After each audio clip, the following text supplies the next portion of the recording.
ميري كريسمس لكل العراقيين ولعراقنا الحبيب ولقواتنا الأمنية أخوتنا في ساحات القتال. طبعا من هذا المكان واحد راس السنة. طبعا الأجواء جدا دافية بقد ما الجو بارد ويثلج، بس تشوفون هنا متنزه الزوراء، تشوفون انه اكو ناس كل من جايب عنده حبيب او عنده اهل او عائله جايبهم وجاي.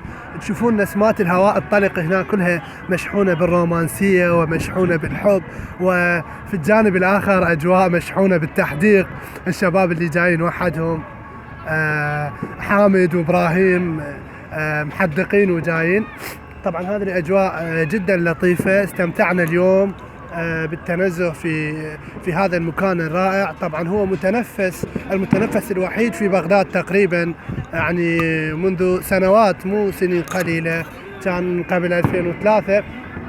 نتمنى انه هذا المكان يتم تأهيله من جديد، يتم زراعته بالاشجار وما غير ذلك. اكو اماكن كثيره في متنزه الزوراء غير مستغله، اكو اماكن كثيره ما صاير بها فد شيء من الجماليه او تعمير. يعني احنا نتمنى من الجهات المسؤوله انه تلتزم هالمكان هذا اللي هو حيكون سبب فرحه كثير من العوائل واهلنا اللي هم موجودين ببغداد.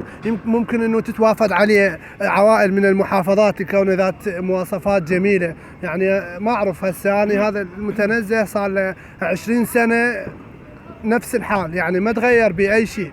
ليش؟ يعني هو اول شيء مكان سياحي، ثاني شيء ممكن انه انا اخليه واجهه ببغداد، هو يعني في وسط بغداد، هو في قلب بغداد، فانا ممكن انه اخليه استغل هذا الجو، استغل الموقع مالته.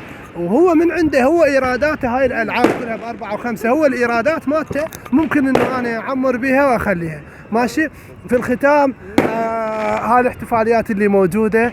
في الختام امنيتي في هذه السنه اللهم احفظ العراق والعراقيين اجمع من زاخو للفاو، وانصرنا على كل من يحاول الطعن بعراقنا الحبيب والمساس بالعراق.